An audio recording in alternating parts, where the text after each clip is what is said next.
Hey bookworms, it's Jade from Bedtime Bookworm and welcome back to my channel. Today I'm here with my review of Recursion by Blake Crouch.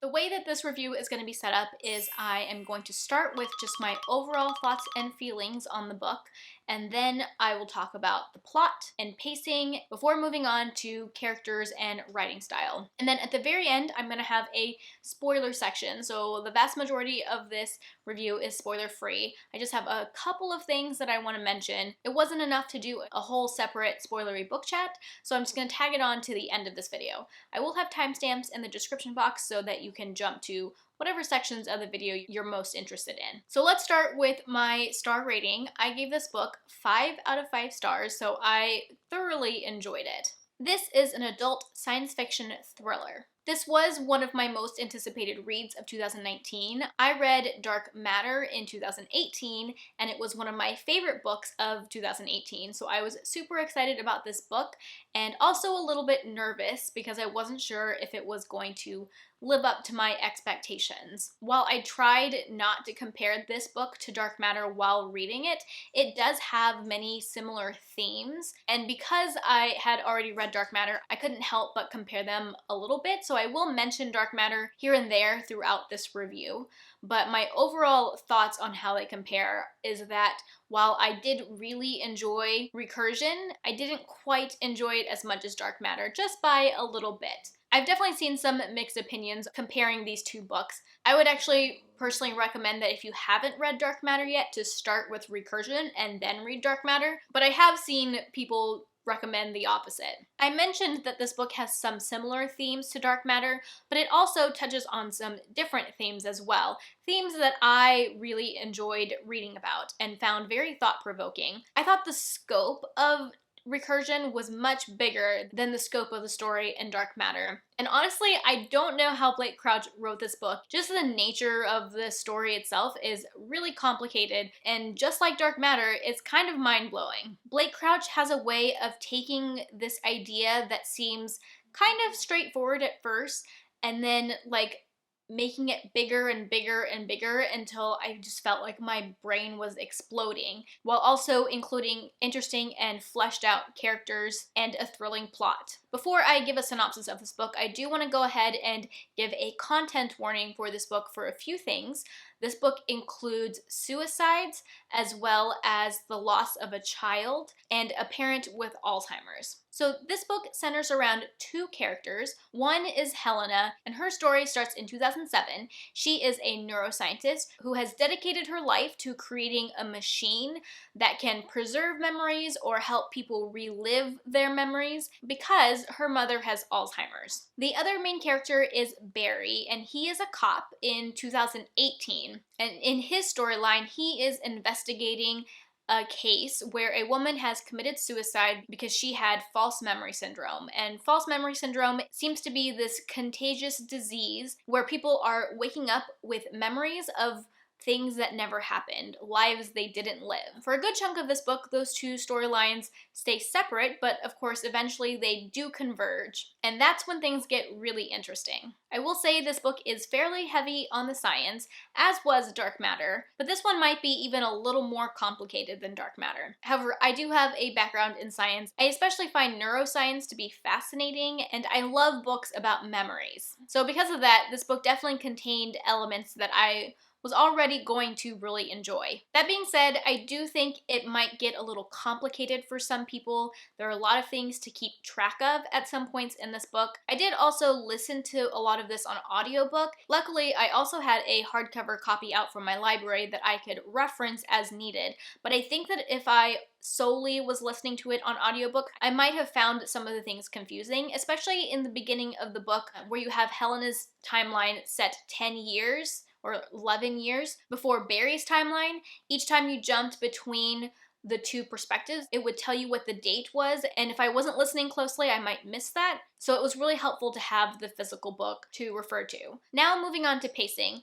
while this book is a science fiction thriller, I do think that the more thrilling bits of the story don't come into play until later in the book. It does have a bit of a slow start. And I think part of that is because we start out with the two characters in different times. So it's like two separate storylines, and it's not really until those storylines converge that things start to get exciting. And the pacing is one of the things that I think people might struggle with if they're coming to this book after having read Dark Matter, because Dark Matter definitely hits the ground running and is very thrilling and fast-paced from the very beginning, whereas this book takes a little bit longer to get going. But for me, once it got going, it really got going, and there were definitely a lot of intense moments in this book. There were moments where I was holding my breath because I was so nervous, and some of the situations that these characters got into were really kind of terrifying. Okay, moving on to characters.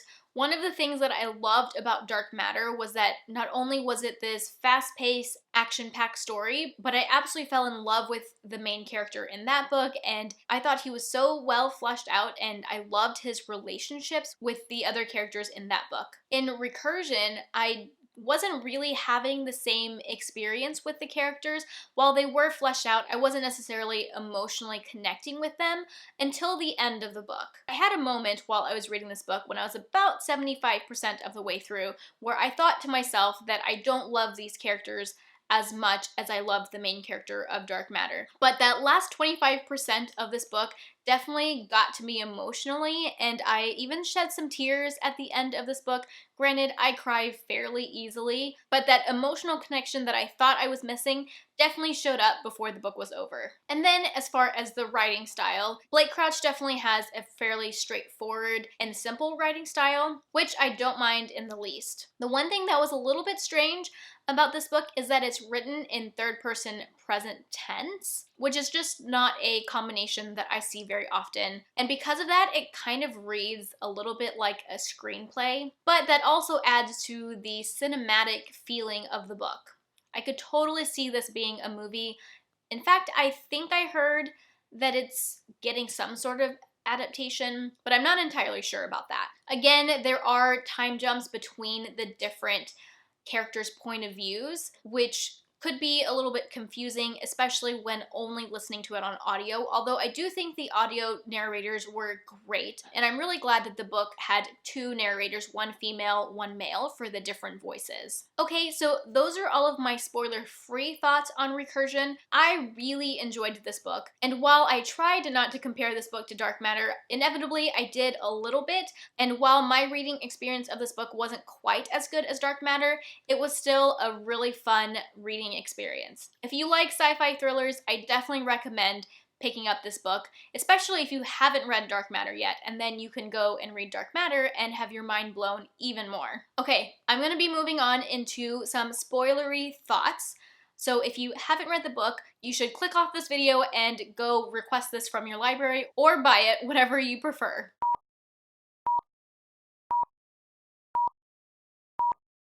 Okay, I just have a couple of spoilery things to talk about. One is that I love books about time travel. I really wish I could have mentioned that in the non-spoiler section, but I really didn't feel comfortable with that because there's not really anything in the synopsis of the book. I mean, it's kind of hinted at that time is a thing, but it doesn't come out and say it, so I couldn't talk about that in the spoiler section. But I love books about time travel, and I love that this was like a very different take on time travel than I've ever really read before. I've actually never really come across the idea, because I'm not into, like, I don't know, quantum physics type of things. I think that's what it is, but the idea that time is just a construct and that humans experience time linearly, but that it's actually everything is happening all at once. Like, that was not an idea that I'd ever heard of before. So it's kind of mind-blowing to see that in this book and see how this memory machine translated into time travel. It definitely hurt my brain a little bit, but it was so fun to read about. I also really didn't see the solution to the endless time loop coming. I thought it was a brilliant idea, and I loved it because it made sense, but it also surprised me. Also, when they were in that time loop and the nuclear war was happening over and over again, that was terrifying. That was so terrifying. That actually leads me to the second spoilery thing that I wanted to talk about, and that's that I love that this book explores the idea of scientists creating technology that the world isn't ready for or shouldn't have access to. I mean, I guess dark matter kind of touches on that as well, but because in Recursion, this machine Helena creates really has like a worldwide impact, it definitely explores that idea further. This is an idea that I think about not on a daily basis, but I work in genetics, and there has been talks about how or why geneticists should or shouldn't study certain things, or develop certain things that maybe the world isn't ready for, that maybe we wouldn't completely understand, things like that. So it very much tied into my real life experience, and so I absolutely loved seeing that idea explored in a book like this. Alright guys, those are all of my thoughts on Recursion. Let me know down in the comment section if you've read this book or if you want to read this book. That is all I have for now. Thank you so much for watching, and until next time, bookworms, keep reading. Bye.